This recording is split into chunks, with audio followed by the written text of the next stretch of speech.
Cześć moi drodzy, witam Was serdecznie w kolejnym materiale wideo, a dziś wybrałem się multistradą na króciutką przejażdżkę po to, żeby sprawdzić najnowszy gadżet, który w niej zainstalowałem, mianowicie ekran Android Auto CarPlay Innov N2.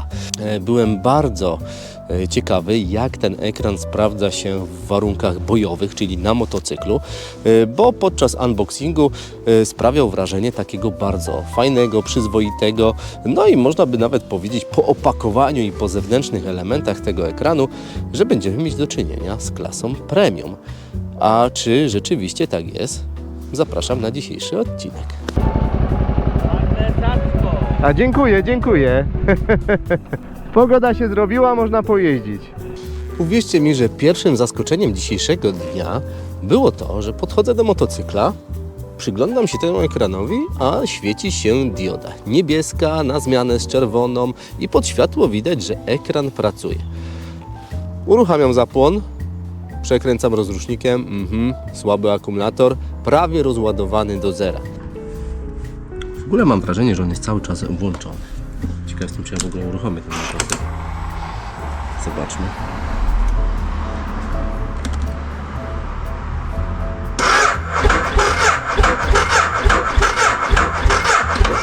O. No właśnie. Tak myślałem. Niech to. Co się okazało, jak instalowałem ekran, włączyłem sobie tryb monitorowania parkingu, tryb parkingowy. Motocykl stał przez około 2 tygodnie, bo wiecie jaka jest pogoda. Stał na zewnątrz pod wiatą, więc warunki atmosferyczne takie jak chłód, zimno na niego oddziaływały. No i po tych 2 tygodniach ekran, można powiedzieć, rozładował ten akumulator prawie do zera. Tak więc tutaj już dla Was jest informacja, jeżeli korzystacie z trybu parkingowego, to pamiętajcie o tym, że jak motocykl będzie stał przez dłuższy czas, to ten tryb parkingowy trzeba wyłączyć. Settings, o właśnie. Low Sound Resolution Parking. Mid off. Dobra, to chyba będzie to.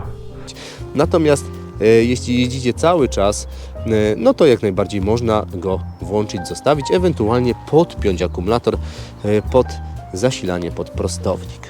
Naładowałem prostownikiem szybciutko akumulator, ruszyłem w trasę. Oczywiście dawno multistradą nie jeździłem. Miałem też komunikat, że rozładowywuje mi się bateria w pilocie od multistrady, więc no troszeczkę, że tak powiem, zaniedbałem multistradę na rzecz DR-ki, na rzecz Samuraja. No ale tak to w życiu jest, że brakuje czasu na wszystko, no i niektóre rzeczy trzeba odpuszczać, ale teraz pasuje się zająć troszeczkę właśnie multistradą. Dobra, wracajmy do Innowa, moi drodzy. Taki chyba największy minus tego ekranu to jest to, że ma bardzo połyskujący ekran, bardzo świeci się, odbija wszystkie elementy. Być może jest to kwestia tego, że jest zamontowany w moim motocyklu w takim miejscu, a nie innym. Gdyby on był gdzieś indziej, na przykład pod innym kątem, tak jak licznik w motocyklu, no to może rzeczywiście ta sytuacja by się zmieniła. Albo ewentualnie miałem jeszcze taką cichą nadzieję, że szkło hartowane, które zostało przysłane przez Innova i dołączone do zestawu, co jest naprawdę bardzo dużym plusem i zaskoczeniem dla mnie, bo jeszcze się z tym nie spotkałem, to moi drodzy, myślałem, że ono będzie może choć trochę antyrefleksyjne, będzie takie bardziej matowe, żeby po prostu te refleksy wszystkie zniwelować. Zabieram się za montaż szkła ochronnego, czyli tego szkła hartowanego. No i mam nadzieję, że to szkło hartowane może jest matowe i na przykład niweluje troszeczkę te odbłyski, które na tym ekranie się pojawiają. Tak więc montujemy i będziemy widzieć, czy to zadziała.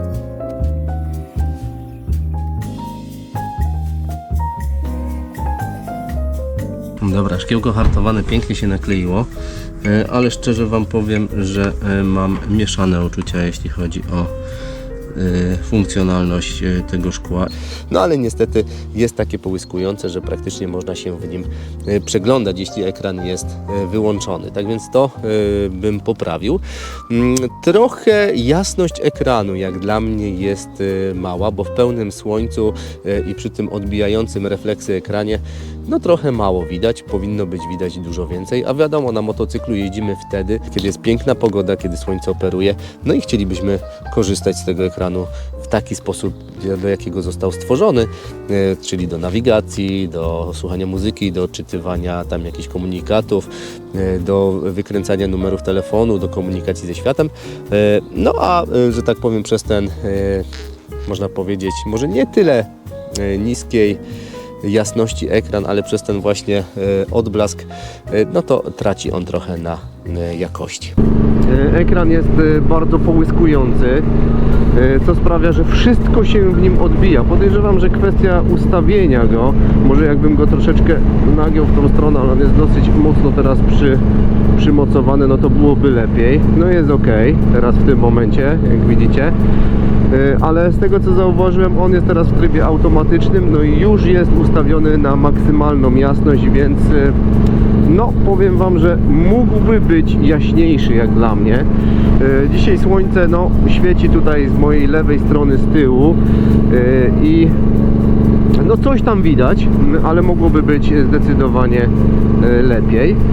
Więc to można by powiedzieć do poprawy, czyli mocniejszy ekran, jaśniejszy przede wszystkim i mniej połyskujący, żeby tych refleksów było jak najmniej. Dobra, jeśli chodzi o ciemne na przykład, ciemny layout, tak jak mam tutaj na przykład Aimpass z moją muzyką, no to jak się przyjrzycie, tak też jesteście w stanie zobaczyć, no ale te refleksy no rzeczywiście są bardzo mocne. Dobra, lećmy dalej. Mapy Google. Zobaczmy jak mapy Google wyglądają. Może w mapach Google będzie troszeczkę lepiej. O, widzicie, popatrzcie, w mapach Google jest trochę lepiej. A może jest trochę lepiej dlatego, że troszeczkę światło nam się zmieniło. No ale słuchajcie, nie jest źle. Zaraz wjedziemy do światła. Zobaczymy jak w słońcu. Zaraz będziemy mieć od tyłu. O ile robimy sobie cień na tym ekranie, to jest całkiem fajnie, jest ok, nic się nie odbija. Natomiast jeżeli jedziemy ze słońcem, zacznie się nam odbijać, tak jak teraz w tym momencie kask mi się odbija, widzę całego siebie, no to zależy na jak skoncentruję wzrok. Oczywiście jakbym go ewentualnie ten ekran przeniósł stąd tutaj, no to byłby inny kąt, no i może rzeczywiście byłoby lepiej. Tego nie wiem, nie powiem Wam. Jeśli Wy macie zamontowane podobne ekrany właśnie w ten sposób, że macie go przed sobą, tutaj gdzieś na szybie, ja akurat w moim motocyklu nie mam miejsca, no to dajcie znać. Ewentualnie myślę, że jakąś powłokę antyrefleksyjną można by było na ten ekran przyczepić, przykleić i byłoby też całkiem nieźle. Osman, gdzie jesteś? Jest Osman, dobra. To jest ta aplikacja, z której ja korzystam zazwyczaj podczas jazdy w terenie. No nie jest źle, jest dobrze. Jest dobrze, czyli co? Tylko na tym Janosiku tak kiepsko to wygląda. No nie, tutaj jest całkiem nieźle, naprawdę. Jak widzicie gdzieś do cienia, to już w ogóle jest super. Bardzo byłem ciekaw też jak działają kamery, jak one nagrywają i jaki dają obraz. Ciekaw jestem bardzo, jak te kamery od Innowa, które nagrywają w 2K, będą się sprawdzać w realnej jeździe. Pamiętam jak testowałem CarPuride'a 603, on tam miał kamerki, które nagrywały Full HD. No i ten obraz tych kamerek, no owszem, mógł być jakimś materiałem dowodowym w jakiejś tam sprawie, ewentualnie gdybyście mieli jakieś zdarzenie drogowe, ale no, że tak powiem, jakość tych nagrań nie powalała na kolana. No a teraz macie porównanie z Innowem, macie porównanie z moją kamerą GoPro 12, która w tym momencie nagrywa w 5,3K. No i macie też, mam nadzieję, porównanie z Mio MP30 GPS, którego mam zainstalowanego na kasku.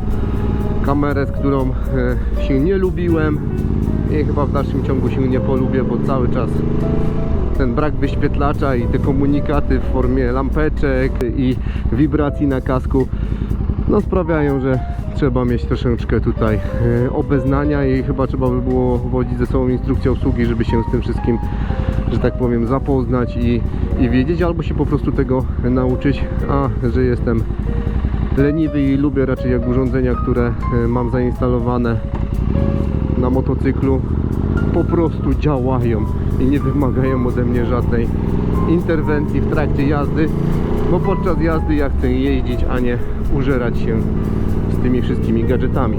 Dobra, przednia kamera widzę, że działa, tylna kamera widzę, że też działa.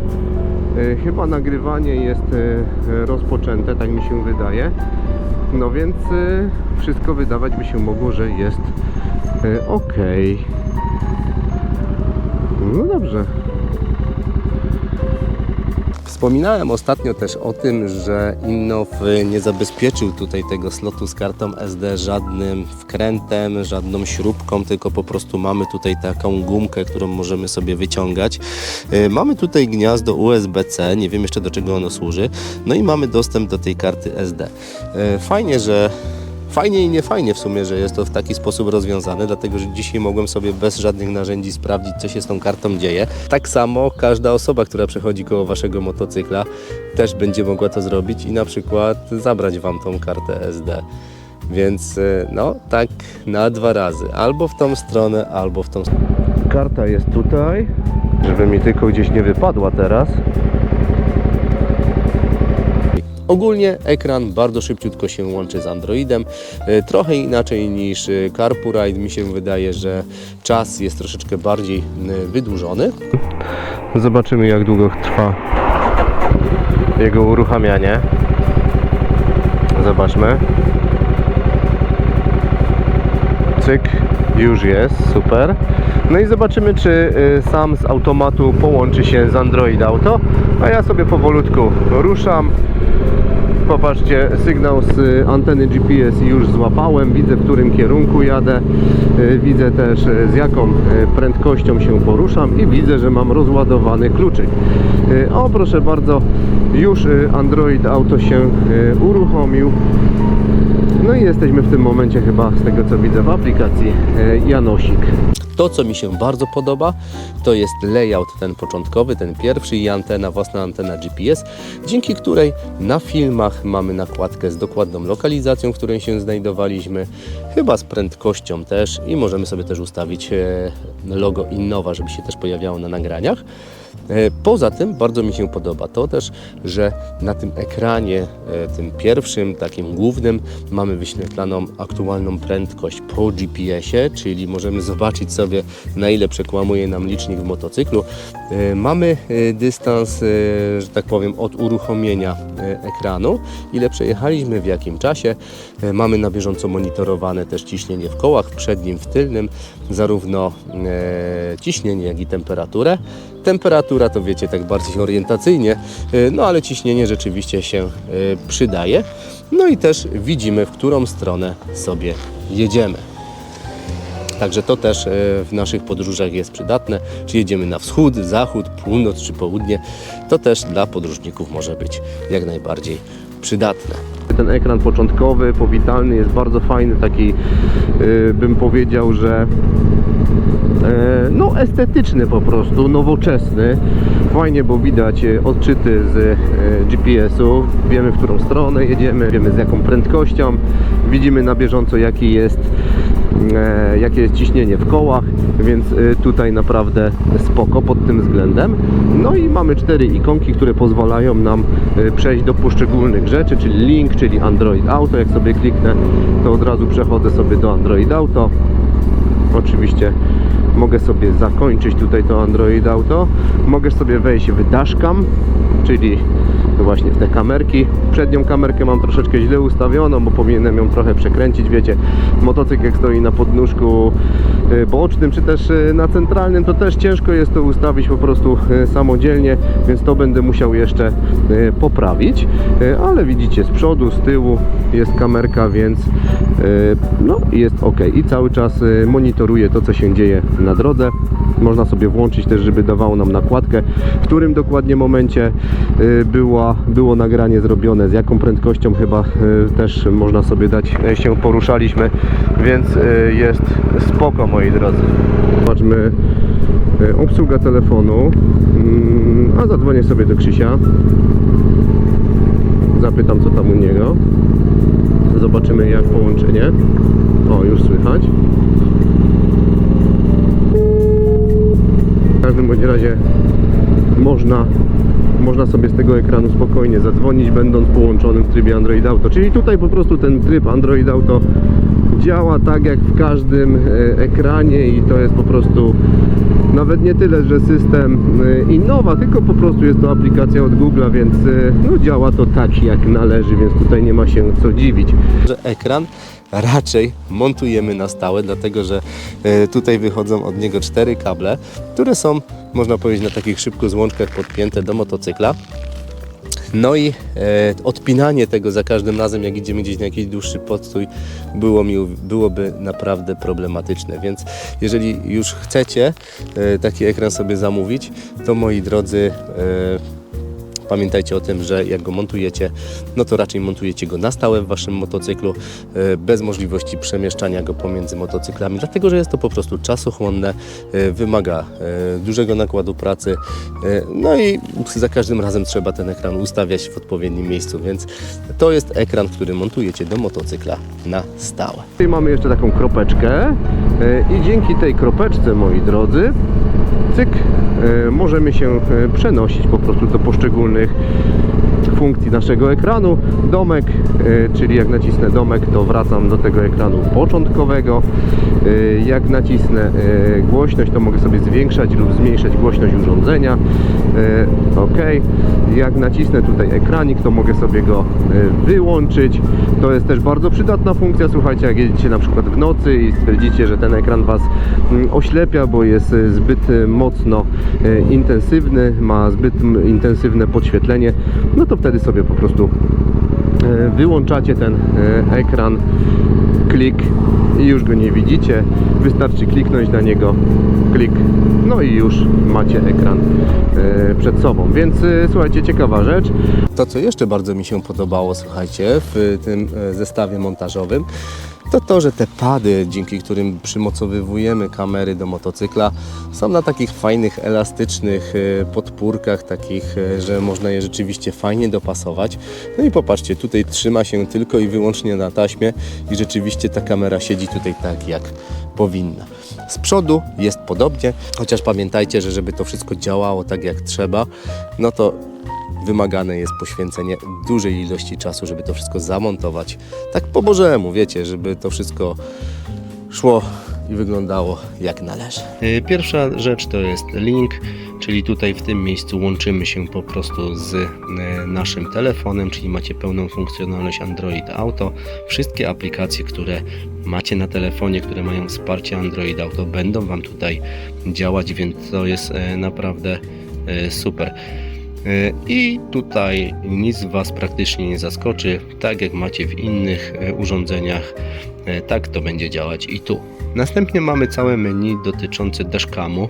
Jak widzicie, tutaj lekki bałagan u mnie na podjeździe, ale generalnie tak, możemy zrobić zdjęcie, możemy zablokować kawałek filmu, możemy sobie włączyć lub też wyłączyć nagrywanie głosu, możemy się przerzucać między kamerami, możemy sobie przejść do odtwarzania filmów. No i teraz w tym momencie popatrzcie, macie tutaj takie fajne menu, ikonka z filmem, ze zdjęciem, z zablokowanymi nagraniami na przykład i możecie sobie je odtwarzać. Jeśli chodzi o te zablokowane nagrania, moi drodzy, no to tutaj słychać nawet dźwięk, także spoko. Jeśli chodzi o te zablokowane nagrania, to chodzi o to, że zablokowane nagranie nie będzie nadpisane przez inny plik, co jest dosyć fajne, jeżeli coś właśnie się wydarzyło na przykład. Oczywiście to możecie sobie ustawić i zaraz Wam pokażę, w jaki sposób można sobie to powiększyć na pełen ekran, można sobie zmniejszyć, można usunąć. Także tutaj to menu jest bardzo fajne. Dobrze, ten dashcam, przejdźmy sobie do ustawień. Możemy sobie ustawić tak, tylną kamerę, czy chcemy mieć odbicie lustrzane, czy nie. Możemy sobie ustawić, jak długie ma być nagrywanie w pętli. Możemy sobie ustawić, jaki ma być poziom głośności dźwięku, bo on też ma wbudowany mikrofon. Możemy sobie ustawić resolution, czyli rozdzielczość kamer, Full HD lub 2K. Data overlay, czyli to, co będzie wyświetlane na nagraniach, logo time latitude. G-sensor, czyli jak bardzo ma być wrażliwy, ja sobie ustawię na middle. No i możemy sobie ustawić też jeszcze ten tryb parkingowy. Ja go, że tak powiem, deaktywowałem całego, dlatego że ostatnio chyba to on właśnie rozładował mi cały akumulator. Dobrze, następnie mamy replay, czyli tutaj już byliśmy w tym menu. OK. No i mamy jeszcze settings. W settings mamy wszystko odnośnie TPMS-u, czyli możemy sobie tutaj po prostu też sparować te czujniki. Możemy sobie ustawić alarmy o niskim i za wysokim ciśnieniu. OK. Tutaj mamy jasność wyświetlacza. Możemy sobie ustawić na automat na przykład. Mamy dźwięk. O, właśnie, czy chcemy na przykład mieć dźwięk, czy nie chcemy mieć dźwięku, jak dotykamy ekran. Sound source, czyli skąd chcemy mieć dźwięk, czy chcemy mieć z telefonu, czy chcemy mieć z device, czyli z urządzenia. Możemy sobie zmienić też tapetę na inną. Mi się podoba ta, więc tą sobie zostawię. OK, storage, czyli informacja o tym, ile nagraliśmy materiałów, 8 giga. GPS, czyli status sygnału GPS. Antena u mnie jest zamontowana w tym miejscu, więc dzisiaj miałem troszeczkę problemów z tym, żeby ten sygnał GPS znaleźć, ale jak już znalazł, to trzymał go odpowiednio. Reset, language, niestety polskiego nie ma. No i ostatnie more. I tutaj mamy, czy chcemy mieć w kilometrach, w milach, czy chcemy mieć przypomnienie o odpoczynku, no i czy chcemy, żeby diody LED nam tutaj sygnalizowały status urządzenia. Tyle, moi drodzy, tak to wygląda. Mamy jeszcze tutaj takie fajne kółeczko, które pozwala nam na przykład wyłączyć ten ekran. Klikając wzbudzamy. Automat możemy sobie włączyć. Tak, tu mamy podświetlenie. No i co jeszcze? Możemy przejść do home, możemy przejść do kamerek, możemy sobie głośność też zmieniać. Cyk, cyk. Więc tak to wygląda. Podsumowując, moi drodzy, ekran Innow N2, który mam zamontowany w motocyklu, będę testował teraz przez cały sezon. Ten dzisiejszy materiał traktujcie jako takie pierwsze wrażenia związane właśnie z tym ekranem. I gdybyście byli zainteresowani zakupem, no to oczywiście zostawiam link pod tym filmem. No i jeżeli macie jakiekolwiek pytania, to zapraszam do sekcji komentarzy. Tyle na dziś, moi drodzy. Życzę Wam wspaniałego dnia. Trzymajcie się. Na razie. Hej!